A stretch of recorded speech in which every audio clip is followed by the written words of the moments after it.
बिस्मिल्लाहिर्रहमानिर्रहीम। अस्सलाम वालेकुम नाज़रीन इकराम। इलेक्शन 2024 के हवाले से जो हम आपके सामने पाकिस्तान के कौमी असम्बली के मुख्तलिफ हलके हैं उनकी तफसीलात आपके सामने रख रहे हैं। तो डिस्ट्रिक्ट बहावलपुर के हवाले से इससे पहले जो है डिस्ट्रिक्ट बहावलपुर के जो कौमी असम्बली के 5 हलके हैं, खैरपुर, टामे वाली और यजमान, उसके हवाले से हम आपके सामने जो है वो तफसीलात रख चुके हैं। अब बहावलपुर के जो मजीद बाकी 3 हलके हैं उनके अंदर कौन कौन सा इस पर पाकिस्तान तहरीक इंसाफ, पाकिस्तान पीपल्स पार्टी और पाकिस्तान मुस्लिम नून का उम्मीदवार है, वो तफसीलात आपके सामने रखेंगे। नाज़रीन, अगर आप हमारे चैनल पर नए हैं तो चैनल को ज़रूर सब्सक्राइब कर दें और कमेंट सेक्शन में अपनी आरा का इज़हार ज़रूर करें। नाज़रीन, जो बहावलपुर का ये तीसरा हलका है NA 166 NA 166, सबसे पहले नाज़रीन अगर मैं इसका रिजल्ट 2018 का आपके सामने रखूं तो यहाँ से समीउल्लाह गिलानी साहब पाकिस्तान तहरीक इंसाफ के उम्मीदवार, उन्होंने 63,884 वोट हासिल किए थे और वो यहाँ से इलेक्शन जीतने में कामयाब हो गए थे। जबकि दूसरे नंबर पर नवाब बहावल खान अब्बासी रहे थे, उन्होंने 58,092 वोट हासिल किए। तो बैसियत आज़ाद उम्मीदवार उन्होंने इलेक्शन में हिस्सा लिया था, वो दूसरे नंबर पर रहे थे। और तीसरे नंबर पर जो रहे थे वो थे मखदूम सैयद अली हसन गिलानी साहब, जो कि पाकिस्तान पीपल्स पार्टी के उम्मीदवार थे। उन्होंने 51,359 वोट हासिल किए थे और वो यहाँ से तीसरे नंबर पर रहे थे। अब नाज़रीन कराम, जो समीउल्लाह गिलानी साहब हैं, ये पाकिस्तान तहरीक इंसाफ में थे और जब इमरान खान साहब की हुकूमत ख़त्म हुई थी अप्रैल में, तो जिन उम्मीदवारों ने पाकिस्तान तहरीक इंसाफ को छोड़ा था उसमें समीउल्लाह गिलानी साहब भी थे, वो पाकिस्तान तहरीक इंसाफ को छोड़ गए थे। अब समीउल्लाह गिलानी साहब ने जो ही पाकिस्तान तहरीक इंसाफ छोड़ी, तो क्योंकि जो इस्टेब्लिशमेंट के दबाव में मुस्लिम नून की तरफ से ये जो है यकीन दहानी करवाई थी कि मुस्लिम नून जितने भी मुनहरफ अरकान होंगे उनको वो जो है टिकट देगी। तो अब मुस्लिम नून के जो उम्मीदवार हैं वो मखदूम जो समीउल्लाह गिलानी साहब हैं, वही मुस्लिम नून के उम्मीदवार हैं इस हल्के के अंदर। नाज़रीन, अब यहाँ पर जो अली हसन गिलानी साहब है वो पाकिस्तान पीपल्स पार्टी के उम्मीदवार हैं।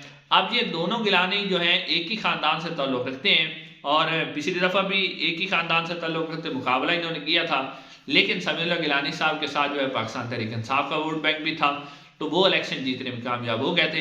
इस दफ़ा वो चले गए मुस्लिम नून के अंदर। मुस्लिम नून का कैंडिडेट 2018 में यहाँ नहीं था, तो अब जो समीउल्लाह गिलानी है वो तो मुस्लिम नून के कैंडिडेट हैं और पाकिस्तान पीपल्स पार्टी के कैंडिडेट भी वो अली हसन गिलानी साहब हैं।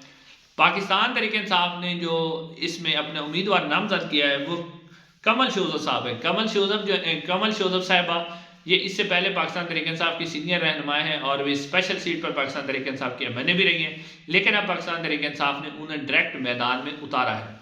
लेकिन यहाँ पर जो खबरें चल रही हैं कि नवाब बहावल खान अब्बासी, जो कि आज़ाद SC से इलेक्शन लड़े थे, कि पाकिस्तान तहरीक इंसाफ जो है उन्हें राजी कर ले, क्योंकि अब पाकिस्तान तहरीक इंसाफ के पास बल्ले का निशान तो है नहीं। पाकिस्तान तहरीक इंसाफ के जितने भी उम्मीदवार हैं वो आज़ाद SC से इलेक्शन लड़ेंगे।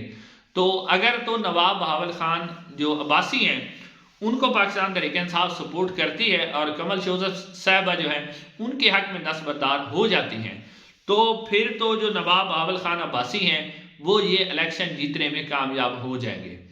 और अगर कमल शोजब साहब ही पाकिस्तान तहरीक इंसाफ की उम्मीदवार रहती हैं तो वो जो है वो मुकाबला करने की पोजीशन में नहीं होगी। तो फिर मुकाबला यहाँ पर जो होगा वो नवाब बहावल खान अब्बासी, जो कि आज़ाद SC से अगर इलेक्शन लड़ते हैं, वो समीउल्लाह गिलानी साहब जो कि आप पाकिस्तान तहरीक इंसाफ छोड़कर नून लीग में चले गए, और अली हसन गिलानी साहब जो कि पाकिस्तान पीपल्स पार्टी के उम्मीदवार हैं, तो उनके दरमियान होगा। अब देखने में ये आएगा कि क्या पाकिस्तान तहरीक इंसाफ जो है वो नवाब बहावल खान अब्बासी साहब को सपोर्ट करती है या नहीं करती। अगर करती है तो पाकिस्तान तहरीक इंसाफ के जो नवाब बहावल खान अब्बासी हैं उनकी ये वाली जो नशिस्त है वो निकालने में आसानी होगी। अब नाज़रीन, जो इससे अगला हल्का है NA 167 NA 167 बहावलपुर का, इसमें नाज़रीन अगर मैं सबसे पहले आपको 2018 का रिजल्ट अगर आपके सामने रखूं तो मियाँ जो नजीबुद्दीन अवैसी साहब थे, पाकिस्तान मुस्लिम नून के उम्मीदवार थे, उन्होंने यहाँ से हासिल किए थे 86,142 वोट और वो यहाँ से मुस्लिम नून जो है वो ये नशिस्त जीतने में कामयाब हो गई थी। जबकि जो खतीजा आमिर साहबा थी पाकिस्तान तहरीक इंसाफ की, उन्होंने हासिल किए थे 60,211 वोट और वो रही थी दूसरे नंबर पर। नाज़रीन, अब ये जो खदीजा आमिर साहबा हैं और उनका जो ख़ानदान है मलिक आमिर है, अब उन्होंने जो है पाकिस्तान तहरीक इंसाफ छोड़ दी है। अब उनकी तरफ से ऐलान है कि वो आज़ाद हैसियत से इलेक्शन लड़ेंगे। तो पाकिस्तान तहरीक इंसाफ को जो उनके साबका उम्मीदवार थे यानी खदीजा आमिर साहबा, वो पाकिस्तान तहरीक इंसाफ छोड़ गई हैं। वो अब जो है पाकिस्तान तहरीक इंसाफ की तरफ से इलेक्शन नहीं लड़ रही, जबकि मुस्लिम नून ने दोबारा टिकट दे दिया है नजीमुद्दीन अवैसी साहब की जगह मोहम्मद उस्मान अवैसी साहब को। तो यानी उन्हीं को टिकट दिया गया जो पहले थे, अब भी टिकट उन्हीं को दिया गया है। और पाकिस्तान तहरीक इंसाफ ने यहाँ से जो टिकट दिया है वो मलिक महबूब अहमद को दिया है। तो नाज़रीन, अगर आप यहाँ से देखें तो इस वक्त जो है मलिक महबूब अहमद भी जो है अच्छे उम्मीदवार हैं, लेकिन जो उनके साबका उम्मीदवार थे, अगर खदीजा आमिर साहबा या मलिक आमिर साहब में से कोई अगर उम्मीदवार होता तो इसमें जो है पाकिस्तान तहरीक इंसाफ फिर मुकाबला कर सकती थी। अब इस वक्त तक की सूरत हाल के मुताबिक जो यहाँ मोहम्मद उस्मान अवैसी साहब हैं, उनकी पोजीशन पाकिस्तान मुस्लिम नून की मुस्तहकम लग रही है। नाज़रीन, अब जो इससे अगला हल्का है वो है नाज़रीन, अब अगर इससे अगले हल्के की हम बात करें जो कि बहावलपुर शहर का हल्का है NA 168, ये बहावलपुर शहर का हल्का है। तो नाज़रीन, सबसे पहले जो मैं आपके सामने यहाँ पर जो है 2018 का इलेक्शन रिजल्ट है वो आपके सामने रखता हूँ। 2018 में यहाँ से मलिक फ़ारूक आज़म जो कि पाकिस्तान तहरीक इंसाफ के उम्मीदवार थे, उन्होंने 84,495 वोट हासिल किए थे और वो यहाँ से इलेक्शन जीतने में कामयाब हो गए थे। और पाकिस्तान मुस्लिम नून के सीनियर रहनुमा मियाँ बलीगो रहमान, उन्होंने 76,694 वोट हासिल किए थे और वो यहाँ से इलेक्शन हार गए थे। नाज़रीन, पहले जो मलिक फ़ारूक आज़म साहब हैं, ये इससे पहले भी 2 से 3 पार्टियां तब्दील कर चुके हैं। उसके बाद ये पाकिस्तान तहरीक इंसाफ में शामिल हुए थे और अब ये दोबारा जो है पाकिस्तान तहरीक इंसाफ को छोड़ गए हैं। यानी पाकिस्तान तहरीक इंसाफ के जो साबका उम्मीदवार थे वो अब मैदान में नहीं है, उन्होंने पाकिस्तान तहरीक इंसाफ छोड़ दी है। और पाकिस्तान मुस्लिम नून के जो उम्मीदवार हैं मियाँ बलीगुर रहमान साहब, मियाँ बलीगुर रहमान साहब इससे पहले जो है वो इलेक्शन जीत भी चुके हैं, वफाकी वजीर भी रहे हैं, इस वक्त वो गवर्नर पंजाब हैं। और यहाँ पर जो है जैसा कि मैंने आपको बताया कि फ़ारूक आज़म साहब पाकिस्तान तहरीक इंसाफ छोड़ गए, तो अब वो पाकिस्तान तहरीक इंसाफ के उम्मीदवार नहीं है। इसी तरह जो मियाँ बलीगुर रहमान है पाकिस्तान मुस्लिम नून के उम्मीदवार, अब वो भी इस हल्के के अंदर से इलेक्शन नहीं लड़ रहे। यहाँ पर नाज़रीन, जो पाकिस्तान मुस्लिम नून ने इस दफ़ा मैदान में उतारा है वो मियाँ बलीगुर रहमान साहब के मशवरे से जो है उन्हें टिकट दिया गया इकबाल खान चन्नड़ को। ये साबका MP हैं और काफ़ी वोट बैंक भी रखते हैं और मियाँ बलीगुर रहमान साहब की उनके साथ सपोर्ट भी है, तो ये भी काफ़ी अच्छे उम्मीदवार हैं। लेकिन नाज़रीन, अब पाकिस्तान तहरीक इंसाफ क्योंकि जो फ़ारूक आज़म साहब थे वो पहले भी 2 से 3 पार्टियां तब्दील कर चुके थे, उन्होंने अब पाकिस्तान तहरीक इंसाफ को छोड़ दिया है।